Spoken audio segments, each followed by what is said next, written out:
We're here December 6th, 2025 for our special council meeting. Go ahead and call the meeting to order. And we'll pass it to Clementine for roll call and to share announcements with the public.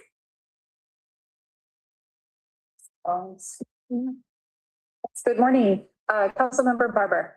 Present. Councilmember Garcia. Here. Councilmember Rash. Here. Councilmember Smith is absent currently, and Mayor Williamson. Here. And public comment and participation information is provided on this meeting's agenda, which is online at monterey.gov/agendas. We don't have any in-person attendees, so I won't read that part. Consistent with the First Amendment and the Brown Act, individuals have the right to speak at public meetings, which includes the right to criticize or support city policies or actions. The city encourages your uninhibited and robust feedback on public issues affecting the city. Thank you for participating in your city government. All right, thank you, Clementine. With that, we'll go to item number 1, adopt the city code to dissolve architecture review committee and transfer its powers and duties to the planning commission. I'll pass it to Kim. Presentation. And Levi is going to go present on behalf of the Community Development Department today. Thank you, Kim. And before you go, just for the record, before any hearing started, we have Councilmember Smith here with us. There is a citizen that's here, so I think over the visiting with the citizen. They wanting to come to attend our meeting They want to come and make an opening comment They need to be in here. or the closed session. for open session. Okay, I'll go. She's on her way. Yeah, Brett's bringing her. Oh, sounds good. All right. Thank you. As mentioned, this first item this morning is to adopt the Planning Commission recommendation and approve the first reading of an ordinance amending the Monterey City Code, which would dissolve the Architectural Review Committee and transfer those powers and duties to the Planning Commission. Just a little bit of background on how this item came about. As you probably recall, back in June, the City Council considered consolidating various boards, commissions, and committees for the purposes of streamlining processes for applicants and to reduce the administrative support needed for those meetings. On July 23rd, the City Council directed staff to prepare the necessary ordinance amendments to make that formal commission. The proposed amendment affects various chapters of the Monterey City Code, including chapters 2, 31, 33, 37, and 38. And as I mentioned earlier, most notably, the proposed amendments would grant the Planning Commission the authority to review and oversee the architectural review for projects in the city, and formally dissolving the Architectural Review Committee. It's Monterey City Code, Chapter 38, Article 25, which establishes the purpose of architectural review. And primarily it's to promote orderly development, to ensure high-quality design that's harmonious with its surroundings, and to implement the general plan as well as any neighborhood plans as well. So additionally included in the ordinance today is some other provisions that affect other elements that are outside of Chapter 38 that establishes term limits for various boards and commissions and committees, with the exception of the Appeals Hearing Board, the Disabled Access Board, the Building and Housing Appeals Board, and the Measure PNS Oversight Committee. This was considered by the Planning Commission at the November 25th regularly scheduled meeting, and they did vote in unanimous support of the proposed changes. In conclusion, staff recommends the City Council adopt the Planning Commission recommendation and approve the first reading of the ordinance amending the Monterey City Code, dissolve the Architectural Review Committee, and transfer the powers and duties to the Planning Commission. Happy to answer any questions. Before the sun moves too far, now that Ed's here, do you want to take another one? I just wanted to throw it out. I didn't want to leave Ed out. Well, I think my question is quick. No, it wasn't a question. Oh, right. We have a photo. Okay. Are there any questions? Okay. Staff asked for a photo op. Okay. The question that I asked before, and that was the city attorney's opinion of the legality, because that's the only question that I've heard from the public. Just perhaps to repeat that. Oh, sure. And this pertains to the reference to the Architectural Review Committee in the city charter.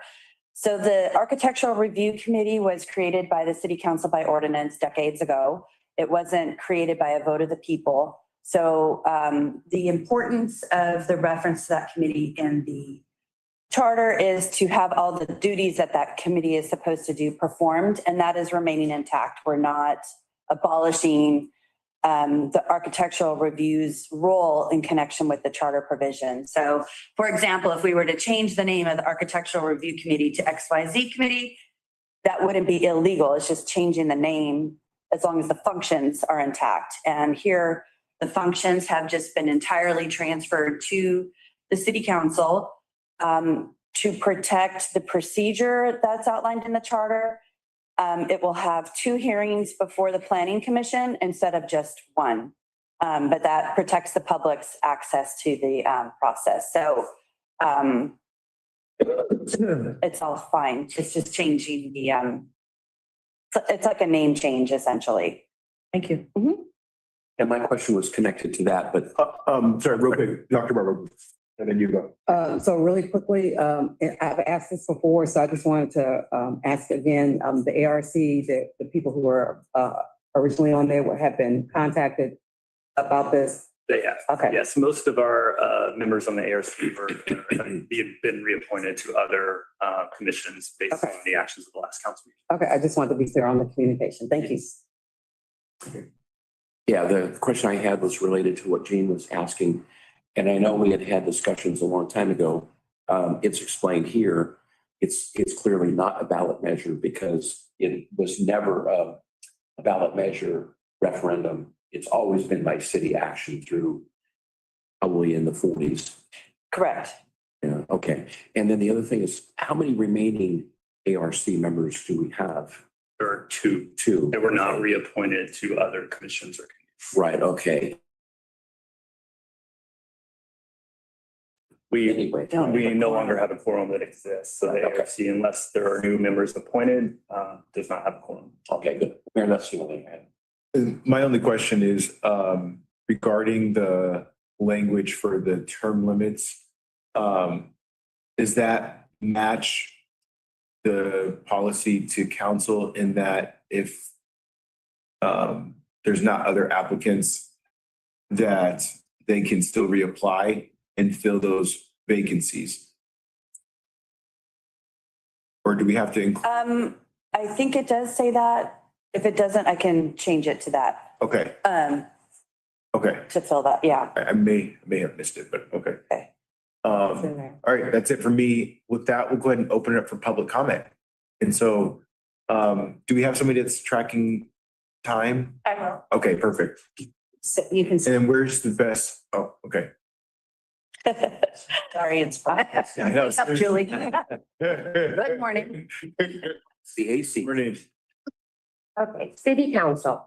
Staff is blocking a ballot measure from the voters to decide if the language in Charter Section 8.1 Appendix A should be amended to transfer ARC approvals required for a VAF to the Planning Commission by recommending the city council adopt an ordinance that amends the Visitor Accommodation Facility District, in Chapter 38 of the city's zoning ordinance, transferring ARC approvals required for a VAF to the Planning Commission. Charter Section 1.4 states the city council's legislative powers are limited and restricted to the charter and the state constitution. Charter Section 8.1 states Appendix A entitled VAF Zone sets forth the development standards, uses, and procedures for said zone, and the development standards and related matters may be amended only by an amendment of Appendix A of this charter. The purpose for the city council's legislative power being limited and restricted to the charter is to protect the voters' power.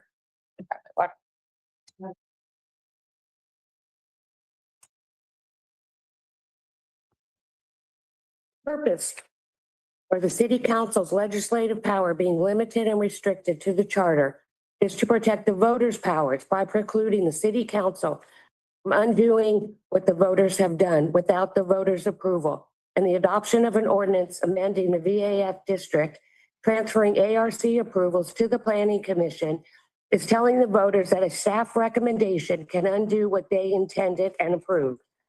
The attorney who wrote Measure E in 1986 specifically included in Charter Section 8.1 that the development standards and related matters could only be amended by amending Appendix A of this charter. in order to prevent exactly what staff is now proposing from occurring, which is transferring ARC approvals to the Planning Commission by an ordinance that amends the VAF district without the language in the charter being amended with a ballot measure approved by a majority of the voters. Staff can state the ARC was created in 1960, and the proposed amendment reassigns tasks from the ARC to the Planning Commission. But at the end of the day, the ordinance proposes to amend the VAF district in Chapter 38 of the city zoning ordinance, transferring ARC approvals to the Planning Commission that violates the charter and not what the voters intended. Thank you. Thank you. Okay, seeing no other public comment, we'll go ahead and bring it back to the council for motion and deliberation. So moved. Second. We're moving seconded. Any other discussion? So I guess it's a question of, is there any comment the city attorney might have with the question of the ARC role with the VAF versus now what we propose would be then the planning commission would take over that role? Right. I agree 100% with Ms. Foreman that you can't amend the development standards by ordinance. That would require a vote of the people. And is not amending the development standards. It's just a name change. So all of the substance is the same. And to, it would be elevating form over substance to say that a name change would require a vote of the people. That's not the intent of the charter is being honored with this action today. And the development standards are not changing. They still are intact. Any other discussion? All right, all those in favor? Aye. Any opposed? Motion passes unanimously. With that, we'll go ahead and take public comment on closed session. Item number 2 on the agenda is a public employment appointment pursuant to the code section 54957B1, unrepresented employee, prospective city manager candidate interviews. Any public comment on this item? We have no attendees on Zoom, so no. Awesome. Awesome. Thank you, Clementine. All right, with that, we'll go ahead and adjourn the closed session. Thank you, everybody.